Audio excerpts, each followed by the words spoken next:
Hey guys, wagwan wagwan, what's good? It's your girl Shanice, and I'm so happy to have you guys back into my kitchen another week so that we can chef it up together. If you're new, welcome.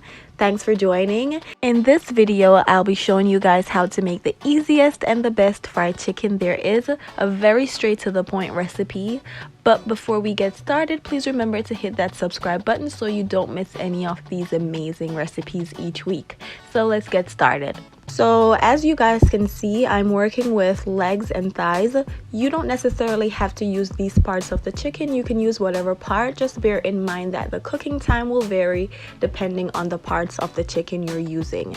So I had already cleaned my chicken off camera just by removing the excess fat and all those stuff. Now I'm just gonna wash it off with a lime, some regular distilled vinegar, and water. But if you don't believe in doing all this to your chicken, you can just skip this step and then we'll come back and start seasoning it. Okay guys, let's start seasoning our chicken. You can use whatever seasonings you have or prefer. However, I'm going to go in with half teaspoon of salt, followed by a teaspoon of black pepper and a teaspoon of garlic powder. I'm also going to add a teaspoon of everything seasoning, and this is just like an all-purpose seasoning. I'm also going to add a teaspoon of Cajun seasoning and a teaspoon of Cayenne pepper, and this is really optional. I like my chicken a little bit spicy, and this is also going to give it a very nice color. And I'm also going to add half teaspoon of Sazon, followed by half teaspoon of oil. And the oil is just to make sure that the seasoning spread right throughout every piece of chicken. And you might realize that I didn't add too much seasonings to my chicken. This is because I'm also going to add some seasonings to my flour as well, and we really don't want to over season the chicken. So guys, you want to make sure that you rub the seasoning over every piece of chicken. Get in and just rub it all in. Don't be afraid. Put the gloves on if you have to. Get underneath the skins and just make sure that you season everywhere. And I'm just going to let mine sit and marinate for about 2 hours. I normally do it the night before, but I didn't have the time. And then we're going to come back and start frying these babies. So here I have 1.5 cup of plain flour that I'm gonna add a heaping teaspoon of cornstarch to, and the cornstarch is gonna give us a very crispy finish. If you don't have cornstarch, you can use a little bit of baking powder, but this is just gonna give the chicken that crispy look that we want. I also added half teaspoon of white pepper to my flour, followed by a teaspoon of garlic powder, a teaspoon of everything seasoning, and I'm gonna add half teaspoon of cayenne pepper, followed by half teaspoon of salt. I also have to the right 3 eggs beaten, and we're also gonna add a little bit of seasonings to that, like we're seasoning every step. Like this chicken is just gonna be flavorful right through. So to my 3 eggs, I'm adding around a teaspoon of black pepper, half teaspoon of garlic powder, half teaspoon of Sazon, and I'm just going to give that a good little mix. You want to make sure that you mix everything in. You don't want the flour to have some parts well seasoned and some parts not so seasoned. So mix it in really well, both the eggs and the flour. You might have noticed that I added some more Sazon to my flours. It was just the remaining that was left in the bag. So in total, I added around a little over half teaspoon of Sazon. Okay guys, now to the fun and messy part. So we're gonna go ahead and coat and bread our chicken to fry it, and I'm actually gonna double bread my chicken, and this is just repeating the step of putting it in the egg and then the flour, and this is just gonna give us a very juicy inside. So this is gonna ensure that the inside of the chicken is not dried out, but we're gonna have a very crispy outside, and that's exactly how we want our chicken to be. And double breading your chicken is optional, especially if you're not in the mood. As I said, it can be very messy and time consuming, but it's just gonna turn your fried chicken up a notch. So it's totally up to you.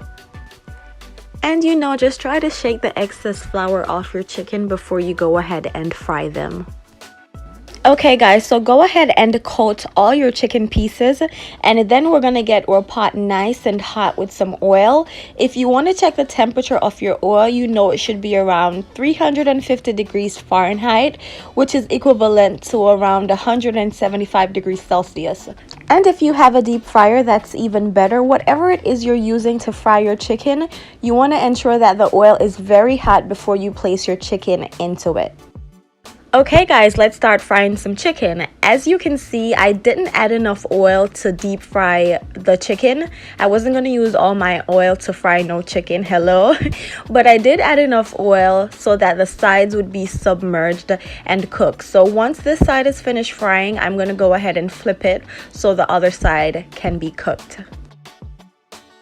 So while our chicken is frying, I'm gonna add a habanero pepper to my oil. I would normally use Scotch bonnet, but I'm totally out.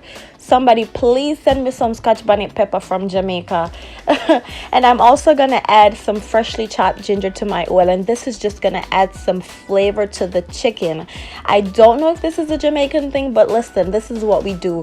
You can add some thyme if you have it, or some garlic, whatever you prefer, but this is just gonna bring the flavor out, especially the ginger. So I went ahead and flipped my chicken legs after 10 minutes. So I'm gonna allow it to fry on this side for an additional 10 minutes. And for the chicken thighs, I'm gonna do 12 to 13 minutes on both sides.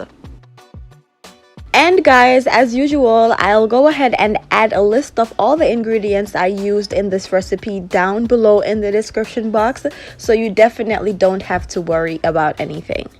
I got you, okay? And if you're frying a lot of pieces, or you just don't have enough space with the pot you're using, go ahead and do 2-3 batches, guys. You don't want to overcrowd your pot because you want to ensure that every piece is done properly. And as you can see, I put my legs to sit upright. We don't necessarily have to do that, but we just want to make sure that this chicken is cooked right through, okay? Hey guys, this is how our fried chicken is looking. Just look at that. Tell me this does not look good. It's crispy right through thanks to the cornstarch that we added to the flour, and it smells so good. Like, I'm this close to drooling over the fried chicken right now. I cannot wait to dig in here, but I'm telling you guys, you have to try this recipe. Wow, it's looking so good. Take a close-up. Just look at that. I'm just giving you guys a moment to get into this chicken. Like, once you try this recipe, you're gonna be frying chicken like a whole boss. And this is so crispy, like it's so juicy on the inside. You guys have to try this recipe. You will not be disappointed. And if you guys really enjoyed this recipe, go ahead and give this video a thumbs up. I appreciate it so very much. And guys, go ahead and drop some comments as to what you'd like to see me make next. Please remember to like and subscribe, share this video, tell a friend to tell a friend, okay? And stay safe. I'll see you guys next week. Until next time.